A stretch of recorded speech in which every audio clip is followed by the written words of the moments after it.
नमस्कार दोस्तों, welcome to study पाठशाला। आइए शुरू करते हैं आज का सेशन। तो आज के प्राइम टॉपिक्स होंगे जुडिशियल रिफॉर्म, जो जज रिलेटेड मैटर चल रहा है, we look into that. Corruption का मामला है।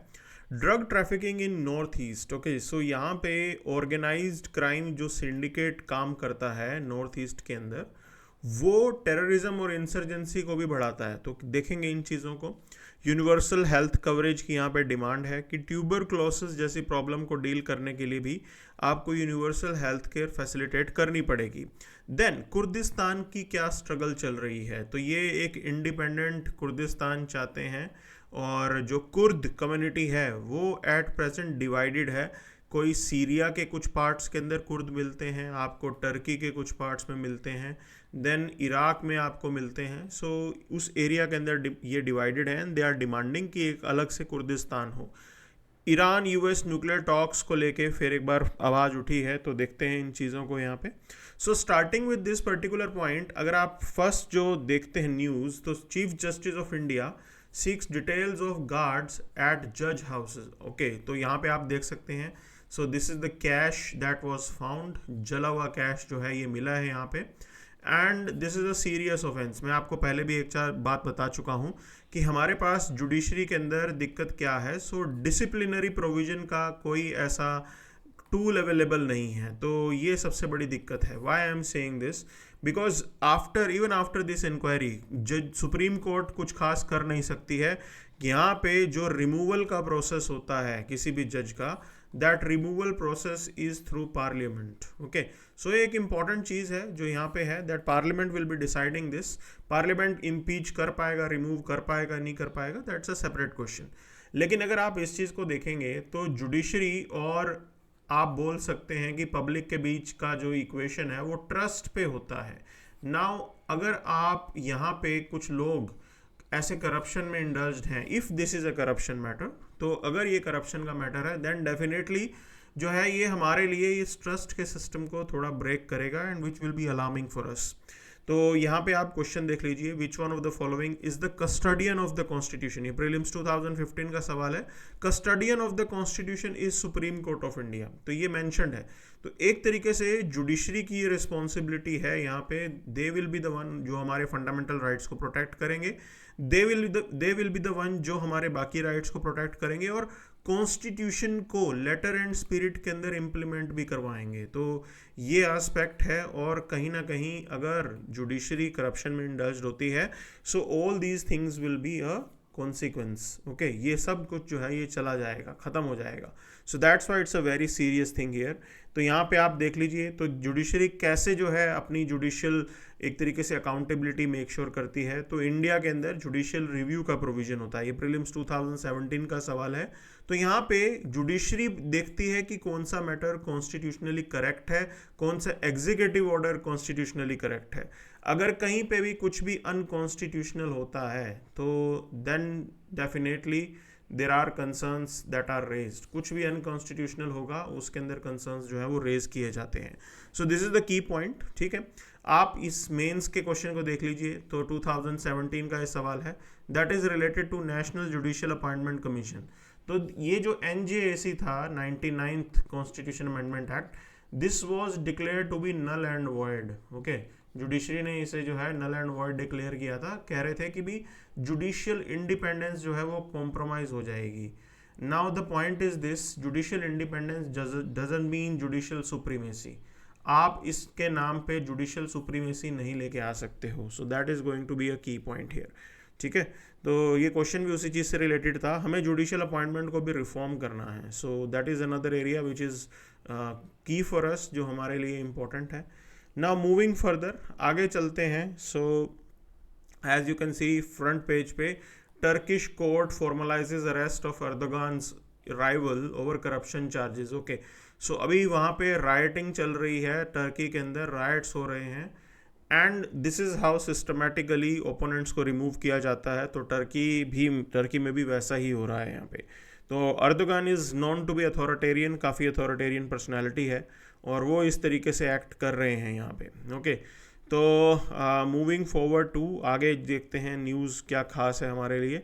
तो मेजरली एडिटोरियल में ही है, तो उसके अलावा कुछ खास ऐसा नज़र नहीं आया। ठीक, तो Bandipur night traffic affidavit favouring ban turns contentious as Congress in Kerala pushes for its lifting. Okay, so यहाँ पे बांदीपुर के अंदर जो है यहाँ नाइट ट्रैफिक अलाउड नहीं है। It's a good thing, you should not disturb, you can से इकोलॉजी और एनिमल्स, नॉक्टर्नल एनिमल्स, उनको प्रॉब्लम नहीं होनी चाहिए। बट एक तरीके से यहाँ पे ये कहा जा रहा है कि that is going to impact the trade and movement of people, तो उसको ज़रूर यहाँ पे इम्पैक्ट होगा।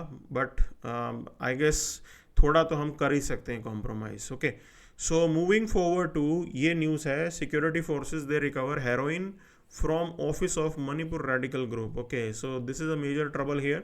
तो अगर आप नॉर्थ ईस्ट की बात करें तो यहाँ पे इंडिया की लोकेशन देखो, एक तरफ है गोल्डन क्रिसेंट, दूसरी तरफ है गोल्डन ट्रायंगल। गोल्डन क्रिसेंट के अंदर आपको मिलते हैं पाकिस्तान, ईरान एंड अफगानिस्तान। ठीक, and then you have golden triangle जिसमें आपको मिलता है Laos, Cambodia and Myanmar. Now these are two routes, ये दो मेजर ड्रग के रूट्स हैं, ड्रग प्रोडक्शन के, और इंडिया के दाएं बाएं हैं यहाँ पे। तो हमें जो है ये ड्रग्स की प्रॉब्लम बहुत सीरियसली डील करनी पड़ती है।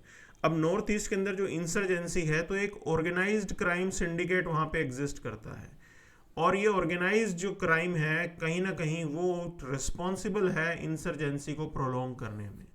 तो ये सबसे बड़ी दिक्कत है वहाँ पे ड्रग ट्रैफिकिंग है, वहाँ पे ह्यूमन ट्रैफिकिंग है। All these problems are existing in North East, और ये रेडिकल ग्रुप्स भी उसी के साथ ही इंडल्ज्ड होते हैं।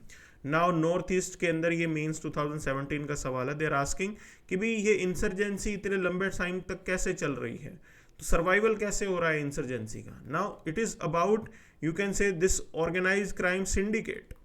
क्यों मैं बोल रहा हूँ इसके अंदर, क्योंकि इस डिस्टर्बेंस के सब लोग बेनिफिशियरी हैं। Each entity is benefiting from this disturbance, जो वहाँ के लोकल्स हैं। So they don't want problem to get solve. ऐसी देखा गया है, बहुत से ग्रुप्स ऐसे हैं जो ज़बरदस्ती वहाँ पे जो है वायलेंस फ्लेयर अप करते हैं। We have seen it multiple times, that problem occurring again and again. Clear? तो अब यहाँ पे एडिटोरियल पे चलते हैं। So there this editorial is there talking about need for universal and equitable health coverage. Universal और इक्विटेबल हेल्थ कवरेज की बात हो रही है यहाँ पे। तो कैसे यहाँ पे ये दिख रहा है यहाँ पे, तो मेंस 2015 का एक सवाल है, ये कह रहा है कि public health system has limitations in providing universal health coverage. ठीक, do you think that private sector could help in bridging the gap? बिल्कुल। देखो, एक चीज़ समझनी है, आज की डेट में जो हेल्प मिल रही है, मतलब मैक्सिमम आपके हेल्थ केयर का प्राइवेट सेक्टर में ही होता है। 20% के अराउंड जो है वो आपका पब्लिक सेक्टर होगा। So this we have seen, private hospitals are there. Now in that particular case insurance एक ऐसी चीज़ है जो यहाँ पे सबको हेल्प करती है। लेकिन पॉइंट ये है कि क्या इंश्योरेंस टीबी जैसी प्रॉब्लम को डील करती है, क्या इसको कवर करती है? So that is something we have to see here, वो ज़रूर हमें यहाँ पे देखना है। और यहाँ पे जो सवाल 2015 का था, बिल्कुल आपको पब्लिक प्राइवेट पार्टनरशिप के मॉडल में ही चलना होगा, that is the only viable solution. अब देखिए इस एडिटोरियल में देखते हैं, तो आज की डेट में टीबी और ड्रग रेजिस्टेंस टीबी को डिटेक्ट करने के लिए आपको बिल्कुल अपने सिस्टम को एक्सपैंड करना पड़ेगा। डिटेक्शन बहुत ज़रूरी है। तो अगर डायग्नोज नहीं होगा तो आप कैसे उस प्रॉब्लम को सॉल्व करोगे? तो ये सबसे बड़ी चीज़ है। ठीक है, तो एक ये BLB पाम रेजिमिन है, ये this is the oral treatment solution that is there.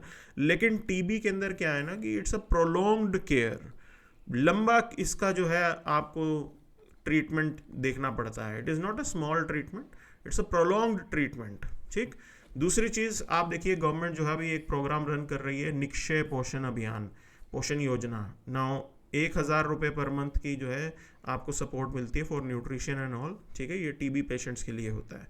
Then there is TB preventive therapy rolled out to reduce the incidents, बिल्कुल हमने कर दिया है यहाँ पे, और इम्पैक्ट भी है यहाँ पे। टीबी के इंसिडेंट्स हमारे यहाँ पे कम हो गए हैं, दे आर डिक्लाइनिंग बाय 17.7%, मतलब डेथ रेट्स जो हैं वो काफ़ी कम हो गए हैं। ठीक है, and death rate reduce by 21.4%। तो ये हमने एक ट्रेंड देखा है, इट्स अ गुड ट्रेंड, थोड़ा कम हो गया है यहाँ पे। Point is this, spread should be curtailed, और ये सबसे ज़्यादा ज़रूरी है कि टीबी फ्री इंडिया होना चाहिए। Now when we are going to have this TB free India, that's a concern, वो हमारे लिए है, कब आप जाके करेंगे। तो decentralising the TB care is important. तो आयुष्मान भारत के इंटीग्रेशन के अंदर अब इसको लेके आइए। So TB incorporated within the Ayushman Bharat Pradhanmantri Jan Aushadhi Yojana. तो ये एक इम्पॉर्टेंट चीज़ है। अब यहाँ पे एक्सेस टू केयर एक इम्पॉर्टेंट एस्पेक्ट है इसके अंदर, और पॉइंट है पब्लिक वर्सेस प्राइवेट। ना over 50% still seek private care, highlighting the need for better public private referrals. Okay, so ये हमें देखने को मिलता है। अच्छा, steps for equitable TB care की बात करें तो first is this, person centred care होनी चाहिए। Then recognise the intersectionalities. तो देखो कई बार दिक्कत क्या होती है, साथ में कोमॉर्बिडिटीज होती हैं। उसके अलावा आपको इन एस्पेक्ट्स को भी देखना है, gender, age, caste, because social factors भी इंपॉर्टेंट है। सोशल फैक्टर्स ये रोल प्ले करते हैं रिसोर्सेज को एक्सेस करने में, कि किसी भी इंडिविजुअल के पास पैसा है कि नहीं है, वो यहाँ से यहाँ पर डिसाइडेड होगा। देन पर्सन सेंटर्ड केयर आपको यहाँ पे लेके आनी है। Assess the social and clinical vulnerability, वो आपको लेके आना होगा। ओके, तो ये ज़रूरी है। इंटीग्रेटेड केयर को आपको इंट्रोड्यूस करना है। Combined TB testing with screening of COPD और अस्थमा और डिप्रेशन और हाइपरटेंशन। बाकी चीज़ों के लिए कोई अगर कोई पेशेंट आता है तो आप उसका टीबी टेस्ट भी करें, that is also important. Clear? So और आउट ऑफ पॉकेट एक्सपेंडिचर को कम करना पड़ेगा, अदरवाइज जो है गरीब जनता यहाँ पे टीबी के खर्चे के बर्डन से दब जाएगी। So these things have to be looked into, इसको ठीक करना ज़रूरी है। अब देखिए हमारे यहाँ पे एक मिशन इंद्रधनुष चलाया जाता है गवर्नमेंट के द्वारा। इसके अंदर बहुत सारे आपको देखने को मिलेंगे कि इम्यूनाइजेशन का काम किया जाता है। ठीक है, तो 12 वैक्सीन प्रिवेंटेबल डिजीज़ के ऊपर काम है। तो वुपिंग कफ, डिप्थेरिया, टेटनस, पोलियो, टीबी भी है। टीबी को भी रोकने की कोशिश की जाती है यहाँ पे। Hepatitis B, meningitis, pneumonia, rotavirus, haemophilus influenza है, Japanese encephalitis, pneumococcal conjugate vaccine and measles rubella vaccine. तो इन सारे वैक्सीन को दिया जाता है यहाँ पे। ठीक है, अब ये फ्लैगशिप है किसके अंदर, ग्राम स्वराज अभियान के अंदर और एक्सटेंडेड ग्राम स्वराज अभियान के अंदर, दोनों के अंदर इसके फ्लैगशिप भी है। मतलब we are looking forward to you can say facilitate immunisation to the masses, और इसके थ्रू वो किया जा रहा है। ठीक, तो ये इंपॉर्टेंट पॉइंट्स हैं यहाँ पे। अब मूविंग फॉरवर्ड टू, आगे चलते हैं यहाँ पे। So India imposes anti dumping duty on Chinese goods for up to 5 years, ये देखने को मिलता है।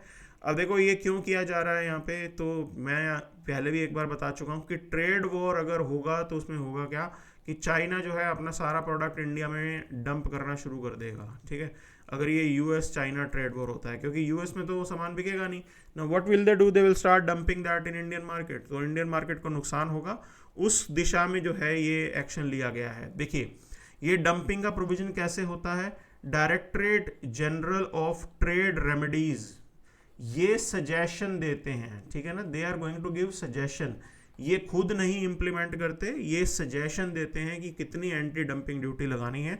उसके बाद रिस्पेक्टिव मिनिस्ट्री जो है वो उसके ऊपर ड्यूटी लगा देती है। ठीक है, तो ये पॉइंट याद रखना है आपको कि ये सिर्फ सजेशन देंगे। कंफ्यूजन क्रिएट की जा सकती है किसी भी तरीके से, so one should be ready to have clarity here. बिल्कुल आपको एकदम क्लैरिटी रखनी है यहाँ पे। सो अब बात हो रही है कुर्दिस्तान की। उसके अलावा ये टीबी को लेके बहुत कुछ कहा गया है। देखो टीबी को कंट्रोल करने के लिए पब्लिक प्राइवेट पार्टनरशिप चाहिए, मैं अभी भी डिस्कस कर चुका हूँ। अब टीबी को सबसे बड़ी दिक्कत क्या है ना, सोशल स्टिग्मा अटैच्ड होता है ना। इसके लिए हमें अपनी सोसाइटी के अंदर अवेयरनेस क्रिएट करनी होगी और बिहेवियरल चेंजेस लेके आने होंगे जनता में। ठीक है, once they have you can say recognition कि टीबी क्योर हो सकता है और इसमें कोई स्टिग्मा नहीं है, ये बाकी दूसरी बीमारी की तरह है, तो लोग जो है खुल के सामने आएंगे। अभी क्या है ना, लोग बताते ही नहीं है तो डायग्नोज नहीं होता तो प्रॉब्लम आ जाती है, and then you can say morbidity rate is high, तो उसमें जो है नुकसान होने का डर ज़्यादा होता है। ठीक, अब बात हो रही है कुर्दिस्तान बनाने की। तो यहाँ पे सवाल 2016 प्रीलिम्स में किया गया था कि कुर्द कौन लोग होते हैं, तो ये सेंट्रल एशिया के अंदर रहते हैं। ठीक है, यहाँ पे ये रह रहे हैं, और अगर आप देखोगे कि कौन से आपको कंट्री में ये स्प्रेड आउट है, Turkey, Iraq, Syria, Iran, Armenia, तो इन पर्टिकुलर एरियाज में स्प्रेड आउट है यहाँ पे। तो अब कुर्दिस्तान की क्या डिमांड है, तो आज की डेट में Kurdish people they are very diverse, और ये divided by local power struggle among various tribes, religious identities.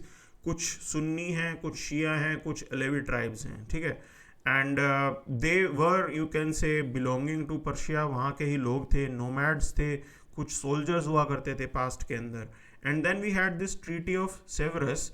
तो इन्होंने क्या प्रपोज किया, local autonomy for Kurdish area but lacked implementation due to tribal division and external influence. तो आज की date में तो कंट्री डिफरेंट हो गए हैं, लेकिन इनके लिए एक ट्रीटी ऑफ सेवरस आई थी जिसके अंदर कोशिश की गई थी कि इनको इनकी ज़मीन मिल जाए, इनका देश मिल जाए, लेकिन वो लागू नहीं हो पाई यहाँ पे, ठीक है। And then this Turkish republic under Ataturk rejected this Kurdish identity, और टर्की जो है अभी भी रिकॉग्नाइज नहीं करता है इसको, और उसके लिए जो है वहाँ पे एक तरीके से वायलेंस वाला स्ट्रगल भी चल रहा है।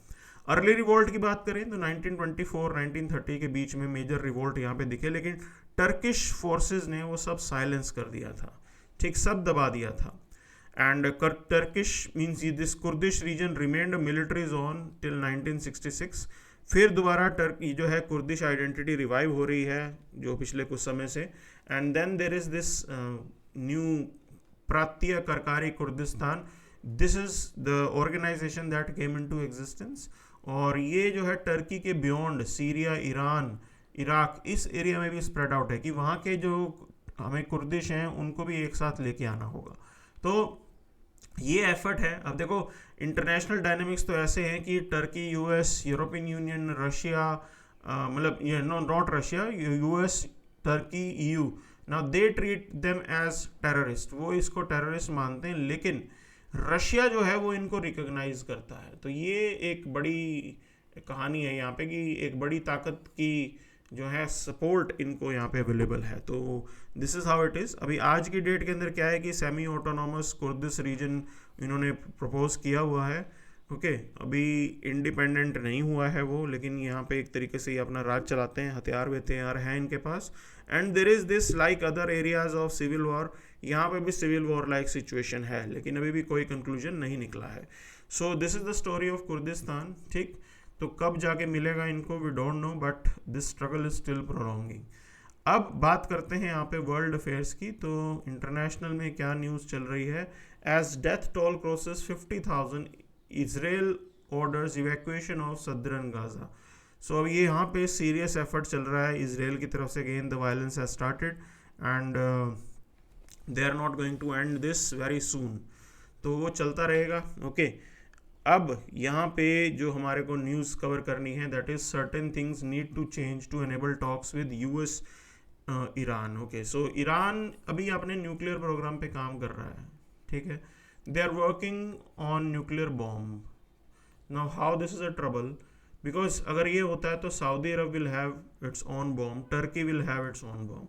वैसे भी इस्लामिक वर्ल्ड की जो हेजेमनी है उसके अंदर 3 मेजर पिलर्स माने जाते हैं। One is Iran, other is Saudi Arabia and other is Turkey.